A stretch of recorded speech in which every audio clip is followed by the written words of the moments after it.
Hello, this topic is on World War II that began from 1939 to 1945. Since this is such a broad topic, I will be specifically talking about Canada's involvement with the Second World War. World War II was the largest and deadliest conflict in human history. It raged between Allied countries with democratic ideologies and Axis powers that led their nations with fascism.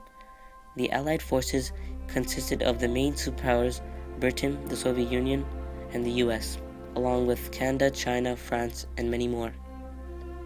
While Axis powers consisted of Germany, Italy, Japan, Hungary, Romania, and Bulgaria. Now on to some interesting facts.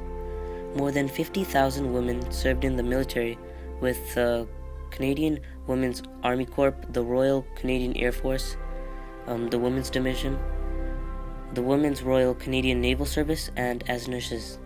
At least 3,000 Aboriginal Canadians volunteered to serve their nation. Canada was only a nation of 11 million people at the time, of which throughout World War II, over 1 million Canadians served in the Army, Navy, or Air Force.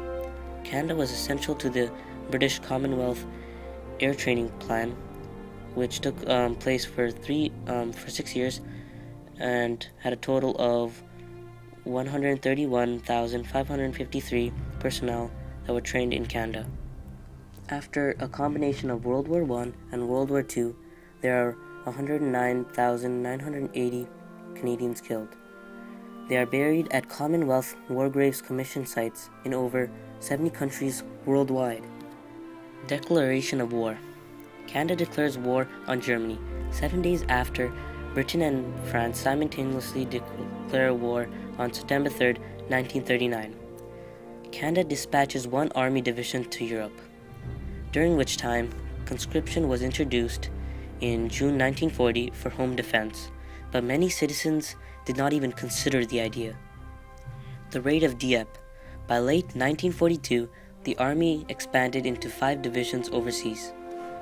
On August 1942, the Dieppe Raid Operation Jubilee was hugely unsuccessful, containing 6,000 men, 5,000 of which were Canadians. The heavily guarded coastline resulted in 3,350 casualties, 1,950 were taken as prisoners of war, and 916 Canadians died. At Hong Kong, 2 Canadian battalions were sent to help the Chinese defend against the Japanese. All of them were volunteers and they weren't even ready. The colony surrendered on Christmas Day, dubbed the Black Christmas, and 1,685 Canadians were sent to prisoners of war camps, of which 550 died by 1945 at the end of the war. Italy.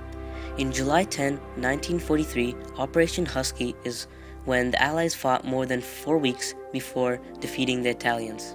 At the time, was the largest amphibious invasion in history. At the highest peak of battle, 76,000 Canadian soldiers fought in Italy.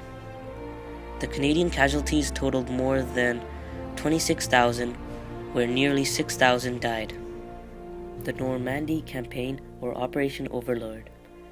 During the landing, only the 3rd Division and the 2nd Division Armored Brigade were engaged.